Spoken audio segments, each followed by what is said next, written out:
and H Gold. Hello again, and here we are on B and H Gold, everyone's favourite podcast. At least that's what I'm told by everyone. Who's everyone? Oh, that's everyone I've ever spoken to. Whenever I've spoken to them and said, what is your favourite podcast of all the podcasts that Manx Radio do, which amount to probably several hundred, and virtually everyone always says, it's B and H Gold. Have you been talking to yourself in the mirror again? No, not much. It was, I mean, just these are people I've just sort of stopped in the street randomly sometimes, and they've sort of said, do you do B&H Gold with B? And I said, yeah, and they said it's our favourite. Wow, okay. Yeah. I'll Amazing, take that. really. Yeah. Anyway, here we are celebrating the best in life, which at the moment is actually fairly easy. At least I feel it is, by one reason alone, in as much as rather late in the day, the sun has suddenly decided to come out. Having had a completely shite summer, we now have sunshine. It's an Indian summer then, isn't it?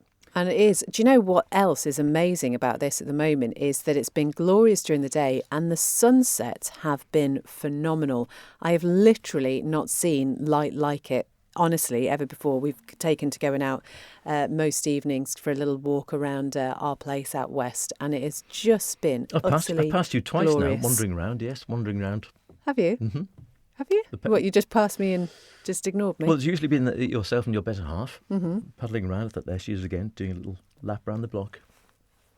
A few more years, and you'll have your slippers on, and you'll be like a proper Peel resident. Oh no, I You'll really have, like, hope. your nightie and your slippers on. Oh gosh, I hope you haven't seen me going out. See, the thing is, right, when it gets to this time of year, I quite like it because you can go out in all sorts of clothing at night because nobody really sees you. What sort of clothing do you go out in? Well, I've got my comfy trousers. You must have, right, when you get home sometimes, Yeah. right, and Yeah. I don't know, we're probably straying off the conversation here, but there is nothing nicer than getting out of your work clothes and into your comfy trousers.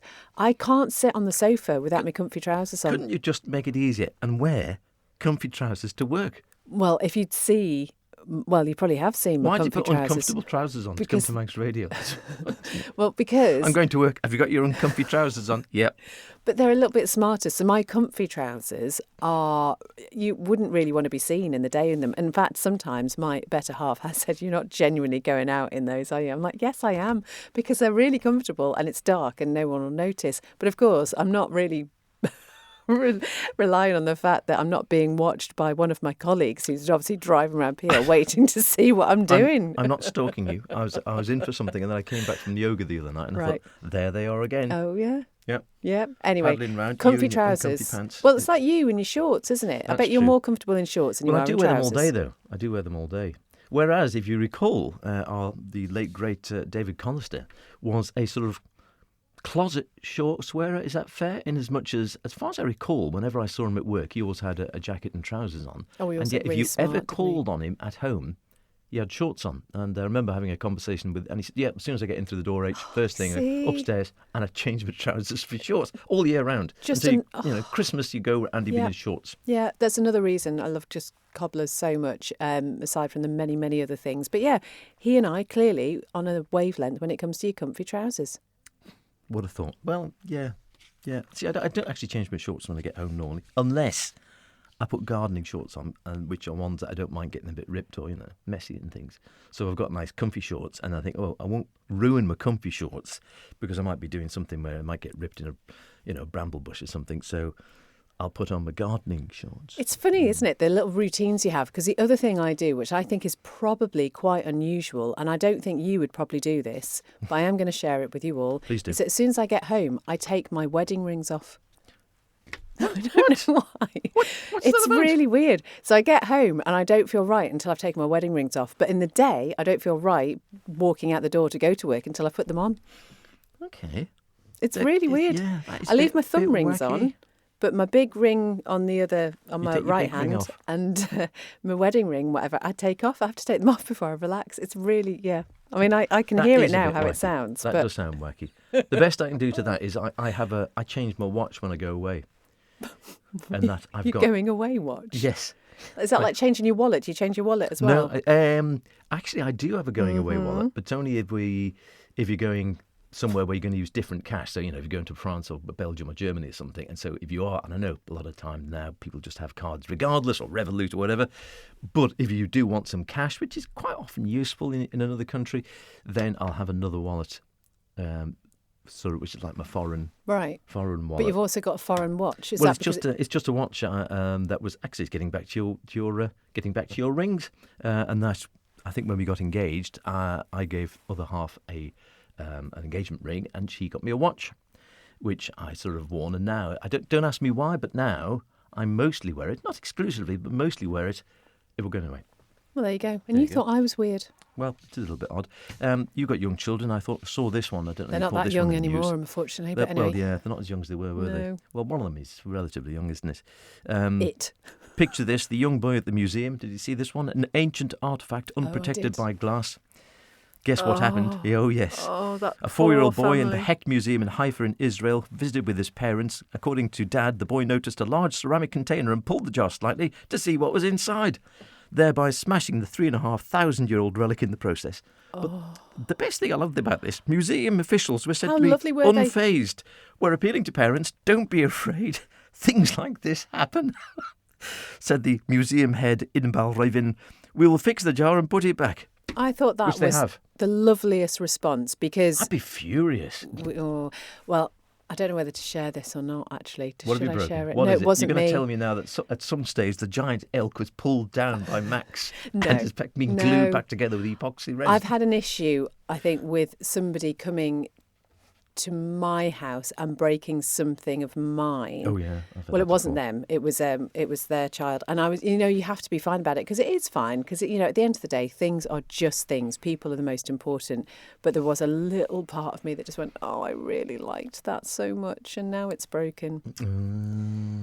Yeah, and it wasn't something you could fix. But how lovely! I think the most heartwarming thing about that was the museum's response. But it did make me cringe inside because I just thought you'd be mortified. I could Yeah. not think of anything worse. Well, it's really bad if someone. I mean, I remember again.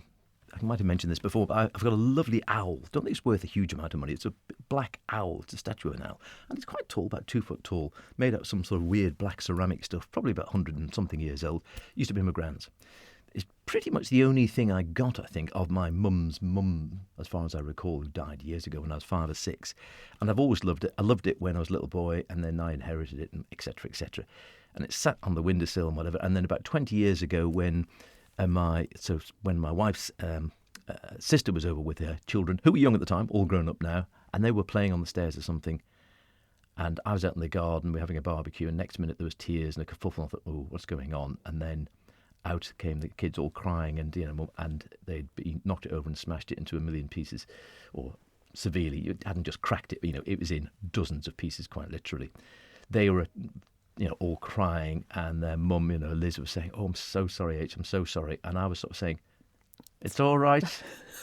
It doesn't matter. No, it's all right. No, it's fine." And inside thinking, what? No, my owl. No, it's not the money. It's nothing else. It was just like I loved the owl for what it was and the link with my gran.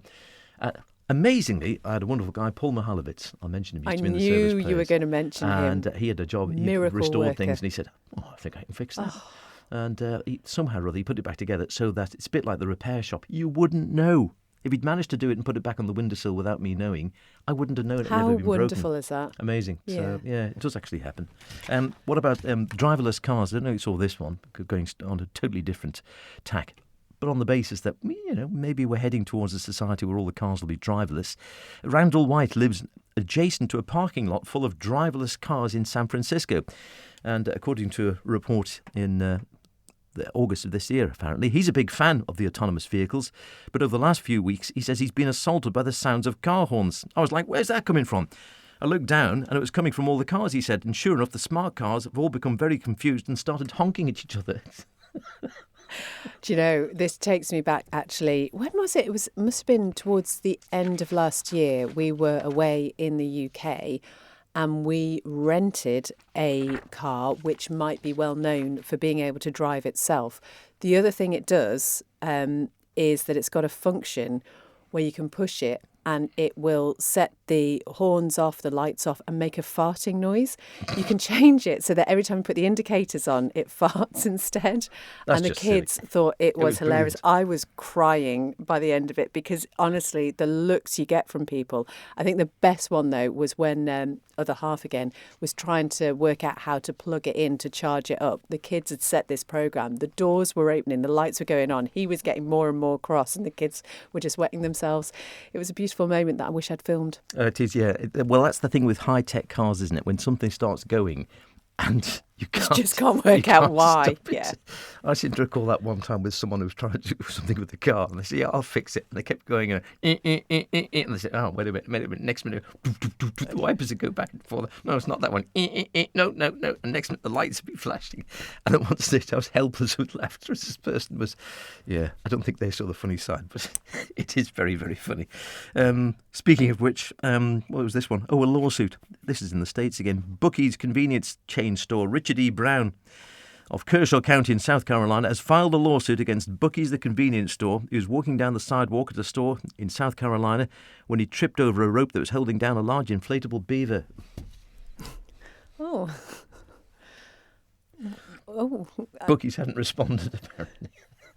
Oh, you'd be cross though, wouldn't you? I think it was, well, but you would be cross, wouldn't you? You would be cross. I tell you what I was cross with, closer to home actually, although obviously it's upbeat, so it's a good news programme this, so it's not really angry. It was the Big Spud competition, which I know we mentioned here on Manx Radio, quite right too. There was a nice little news piece about it, except that two people in Manx Radio, namely yours truly and Philly Gawn, who are regular Big Spud contributors, this year had a disaster on the Big Spud. We didn't even get our spuds out. Little spuds, shrivelled spuds. They were both, I think. Well, we don't honestly know. Philly and I are now going to have our own little spud competition because, as you know, dear listener, the Big Spud competition at Cronkovody, you basically get given one seed potato and a big bucket, like a big plastic tub. And then after you, it's up to you what you can do with it. But you're only allowed to use that one seed potato, and you have to see what sort of weight of potatoes. Not the biggest spud individual. Well, there is a separate class for that, but the overall competition is what weight of potatoes can you grow from that one seed potato. Right. And there's one guy, I think it's Mr. Anson, the potato farmer, I could be wrong, but there's one chap who is brilliant at it, and every year he gets some ridiculous amount, like about 29 pounds or 28 pounds of potatoes from this one seed potato. The best I've ever managed is 8 or 9 pounds. This year, talking to Philly Gawn, our political correspondent, also a keen veg grower, he said, "Oh, it's rubbish, mine." He said, I'm too embarrassed to put it in," which I must admit I eventually chickened out as well because, you know, you have this backboard outside with the winner, 28 pounds, and then down the bottom, P. Gawn, 4 ounces, H. Cane, 2.6 ounces. I mean, it's just embarrassing. So we didn't put it in. But we haven't actually emptied our spuds yet. So we don't really know how much is there. So we're now going to have a competition to see who's grown the least. Right. Well, that was a fascinating few minutes. I'll never get back. You live in Peel. You could have a go. I could have a go. Growing your big spuds. Get the non-kids involved. Yeah, could do. I can tell now that they're teenagers, they'll be mad keen on potato growing. Oh yes, the in thing, I would say. It's all the rage now. Yeah. The teens, I'm told. Yeah, it's like if it's not social media, it's potatoes. It's just the thing. It is the thing. Did you go down to the T-Rex race? No, I saw the video. I'll tell you what I did do, though. I was actually in Douglas when it happened. I thought you could have been in that. You could have just gone in that. Without a costume, thanks. No, in a costume. In a costume. costume. I could have done it. Anyway. And won, and then sort of said, right, screw you kids. The best bit, right, was when all these people in their T-Rex costumes were walking through Strand Street afterwards, and anyone who didn't realise what had gone on, and I think it was amazing, over 500 people taking part and raising so much money for Manx Mencap. I think £12,000 just for that event alone. Expedition Limitless have done amazing things raising all their money. But it was, the people going down the street in their little costumes and their tiny little arms. I just thought it was brilliant. Well, going into the chippies. Yeah, just like... How did they eat the chips then? Because they'd you wouldn't be able to hold it with your little stumpy arms, would you?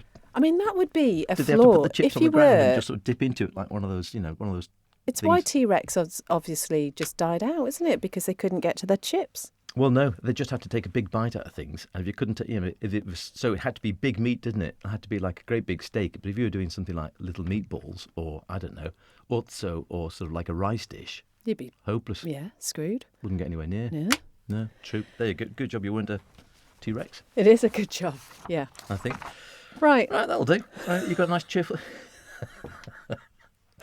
If there's anybody who's managed to get to the end of this episode, you need a medal. Get in touch and Age will sort it out for you. Failing that, you can have one of his shriveled potatoes. Yeah, exactly. Or Beth will come round and do a little dance in a T-Rex costume. That's me doing my little feet. Can you hear it with my little... That's quite good. You could be, it's either a penguin or a T-Rex. It's tricky to say. One of the two. Well, we'll see you next time on B&H Gold, where, the sky's the limit when it comes to utter banalness and anything silly or, someone to keep smiling. The sun's been out. I'll tell you what, I'm going to play. Go on. The sun has got his hat on. I'll leave out the verse about who he's busy tanning in Timbuktu.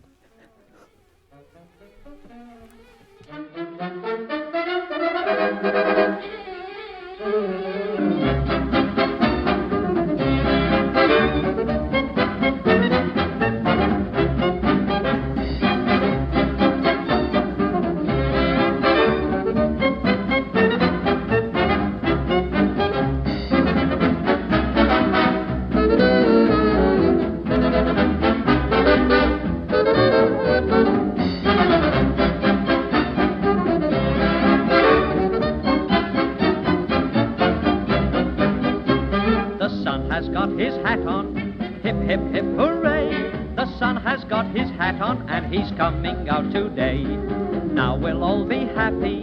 Hip, hip, hip, hooray. The sun has got his hat on and he's coming out today. So jump into your sunbath. Hip, hip, hip, hooray. The sun has got his hat on and he's coming out today. All the little birds are singing. All the little gnats are stinging. All the little bees in twos and threes buzzing in the sun all day.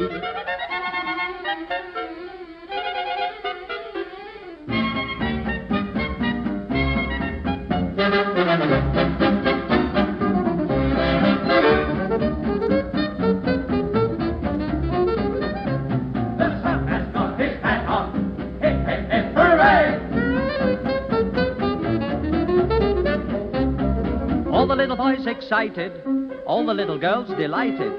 What a lot of fun for everyone, sitting in the sun all day.